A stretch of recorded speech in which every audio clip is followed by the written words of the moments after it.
quais são as ações mais seguras para o iniciante investidor? Se você tem aversão aí a risco, você não gosta de se arriscar tanto, você se diz aí um pouquinho mais conservador, quais seriam as empresas boas, quais seriam os bons ativos para você investir com baixo risco e para que você consiga uma boa rentabilidade? Vamos falar disso aqui neste vídeo, tá? E antes da gente começar, faz o seguinte, ó, deixa aquele like, aquele joinha, que é super importante aqui para o conteúdo ganhar cada vez mais relevância, para que possa atingir outras pessoas também que estão buscando esse tipo de conteúdo. E também, se você não está inscrito aqui no canal, já clica aqui embaixo, se inscreve, você não paga nada para se inscrever, tá? E vai ajudar bastante a gente aqui.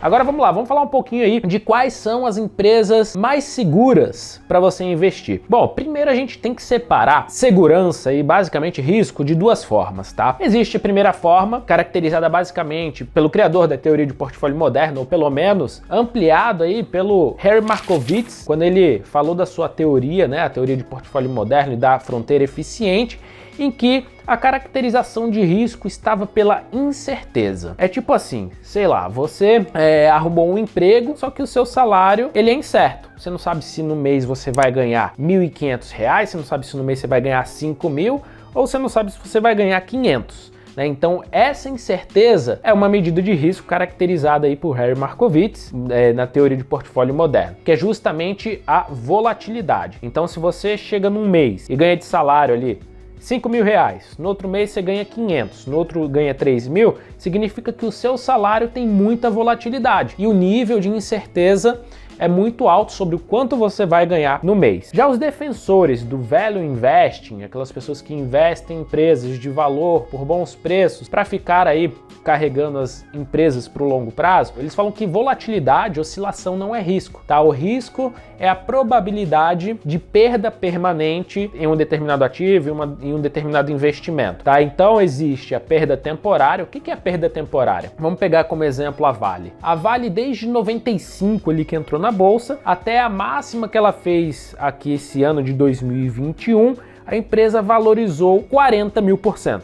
Ou seja, seu capital multiplicado em 400 vezes. Aí você fala, caramba, gostaria de ter esse ganho. Só que inúmeras vezes a ação caiu 89%. Caiu 89% e depois voltou a subir. Caiu 89%, 90%, voltou a subir. Essa queda de 89%, 90%, 60% é o que é caracterizado por perda temporária, não é a perda permanente. Perda permanente a gente pode ter em mente uma determinada empresa, um determinado ativo que você acabou comprando, a empresa faliu, quebrou e aí sim você perdeu o seu dinheiro de forma permanente. Então o pessoal de value investing eles caracterizam o risco como perda permanente, falam que volatilidade não é risco. Existe o certo? Existe o errado? Na verdade não. A volatilidade também impacta no risco permanente. Por quê? Pode um ativo cair ali 89%, se uma empresa boa, empresa lucrativa no longo prazo, ela tem a sua tendência de alta, mas os desesperados vão lá e realizam a sua perda, né? Transformam aquela perda temporária em uma perda permanente. E aí teve sim a realização da perda permanente. Só que qual era a probabilidade disso acontecer? Depende de cada pessoa, depende de cada um, de quais são os seus objetivos. Agora, o que é relevante também é que quanto maior for a volatilidade, oscilação, vai para cima, vai para baixo, também a expectativa maior de valorização do ativo no longo prazo. Você tem que entender o que você tem aversão.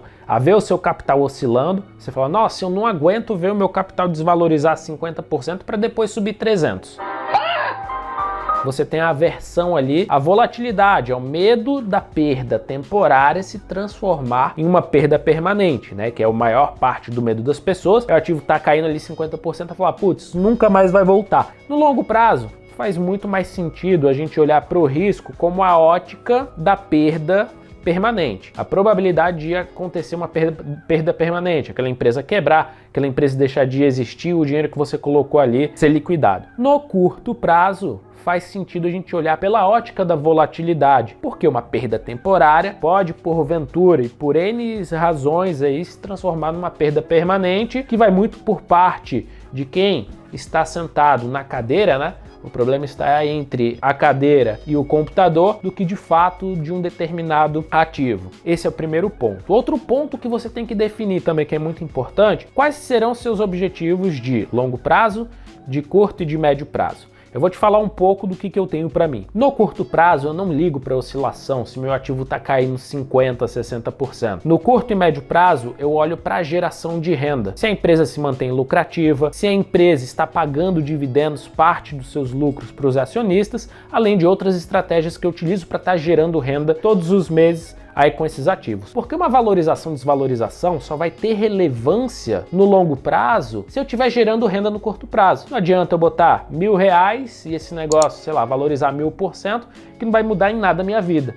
Agora, se esses R$1.000 são capazes de gerar renda todos os meses e com essa renda eu consigo realocar, comprar mais ações, comprar mais empresas que vão me gerar mais renda, aí faz total sentido. Aí uma valorização no longo prazo faz muito mais sentido do que uma valorização no curto prazo. Então você tem que ter isso em mente, tá? Quais que são os seus objetivos de curto e médio prazo? Qual que é o seu objetivo de longo prazo? Então, isso até para você não fazer cagada no meio do caminho. E quando eu falo de fazer cagada, a gente pega a exemplo aí os fundos de investimento imobiliário. Muitas pessoas compram fundos de investimento imobiliário porque elas estão focadas em quê? Qual que é o objetivo do fundo de investimento imobiliário? Você comprar um pedaço de imóvel que ele vai te pagar aluguel todos os meses. Esse é o objetivo. E a pessoa comprou, ela está preocupada se o ativo está valorizando ou desvalorizando. Ou seja, ela entrou com a visão, com o objetivo em cima da geração de renda e está preocupada com uma coisa totalmente diferente. Então, se você fizer isso, você vai cometer erros nos seus investimentos em todos os aspectos, tá? Para o longo prazo, para o curto prazo, para o médio prazo, porque você não tem nada bem definido. Agora vamos olhar aqui na ótica da volatilidade. Léo, eu tenho medo da perda, daquela perda temporária, daquelas oscilações. Então, o que seria melhor? Bom, o interessante é você olhar a volatilidade histórica do ativo. O que é a volatilidade histórica? Aquela oscilação que eu falei. No mês você ganha 3.000, no outro 500, no outro 1.000. E a volatilidade histórica me diz o seguinte. Fala assim, o ativo tem 23% de volatilidade histórica. Significa que no ano ele valoriza, em média, nos últimos 10 anos ele valorizou em média 20% no ano. Só que pode ser 20% para cima, ou seja, 40%, ou 20% para baixo, ou seja, 0%. Você fala, cacete, eu tô na B3 ou eu tô no Ibope, né? Com aquelas margens de erro. Dilma ganhou, Aécio ganhou, Dilma ganhou, Aécio ganhou. Isso é volatilidade. O mercado de renda variável, ele é muito volátil. Na verdade, tudo é volátil, porque você não consegue, muitas coisas você não consegue precificar a mercado, você consegue ver isso. Mas quando você vai para o mercado de renda variável, que você quer colocar o pé na água, que você quer falar, puta, eu vou entrar primeiro em algumas coisas que tem volatilidade menor. Então, o que entra em número 1 em termos de menor volatilidade? Primeiro, os ETFs. Tá? O que são os ETFs? São índices, né? São fundos que são negociados na bolsa que replicam determinado índice. Pode ser o IVVB11, que ele replica o S&P 500, as 500 maiores empresas do mercado americano. A volatilidade é baixíssima e tem uma rentabilidade muito interessante. Você tem o próprio BOVA11, que ele replica o índice Bovespa, que é o índice de ações brasileiro, é o maior índice de referência de ações do Brasil. E aí depois você vai tendo outros ativos que vão ganhando um pouco mais de volatilidade. Qual que é o ponto importante? Para você diminuir a volatilidade, você tem que diversificar bem a carteira. Você tem que ter bastante ativos. Quanto maior a quantidade de ativos você tiver, menor a volatilidade, a oscilação da sua carteira. Por isso que os índices, os fundos de índices, os ETFs, eles têm uma volatilidade menor, porque eles são naturalmente diversificados, então é interessante que se comece por esses ETFs antes de você começar a comprar ações de empresas isoladas. Um segundo ponto, pensando agora já no longo prazo. O que é o mais interessante? Você diversificar e comprar boas empresas por bons preços. Eu vou colocar em algum link aqui da tela um vídeo que eu falo como é que eu identifico boas empresas por bons preços, mas basicamente você tem aí dessas boas empresas, que tem que ser empresas lucrativas, que vão pagar dividendos, que vão ter expectativa de valorização no longo prazo e optar por pegar elas nesses momentos de oportunidades e de grandes quedas que o mercado tem. Se a gente for pensar aqui em algumas empresas boas, a gente pode pegar ali o setor de banco no geral. A própria TSA 4, que é a holding que tem o Itaú, Itub 4, Banco do Brasil, que é a BBAS 3, Bradesco, BBDC4, são empresas que têm uma volatilidade menor, ou seja, aquela oscilação de curto prazo é menor, e são empresas que pagam proventos todos os meses, ou seja, parte do lucro que essas empresas têm, ela distribui para os acionistas todos os meses. Então você consegue ver um fluxo de caixa, você consegue ver uma renda entrando na conta no curto e no médio prazo, que aí fica numa situação bem interessante. Você tem a própria VEG3, a VEG3 é empresa do setor industrial, tá? Então ela também tem uma volatilidade relativamente baixa comparado com outros ativos, né? A CSN, os Minas, a própria Vale, que depende de commodities, tem uma volatilidade muito alta, uma oscilação muito alta. E a VEG3 ela já tem uma oscilação muito menor. Vai oscilar, vai cair muito no curto prazo, muitas vezes em que você estiver posicionado, sim, tá? Não tem como fugir disso daí. O principal é você ver, como eu falei, qual que é o seu foco, no curto, médio e longo prazo. Então a gente tem a própria VEG3, também uma excelente empresa. É importante avaliar se ela está com preço bom ou não, tá? É muito difícil a VEG3 estar numa situação de desconto que esteja interessante para estar comprando. Mas, de forma resumida, é basicamente isso. Quando você foca no longo prazo, a volatilidade diminui, você tem que olhar muito mais na situação e diversificar e comprar boas empresas por bons preços. No curto e no médio prazo, eu particularmente não me importo com a volatilidade, eu olho para a distribuição de lucros, para a geração de renda que acontece no curto e no médio prazo. Pega a Vale aí como exemplo, acabou de pagar, ou vai apagar daqui a pouquinho, não sei em que momento está subindo esse vídeo aqui, ela vai pagar R$ 8,10 por ação na distribuição de lucros, em dividendos. Há 2 anos atrás, o pessoal conseguiu comprar a ação por R$20, né? 3 anos atrás, o pessoal conseguiu comprar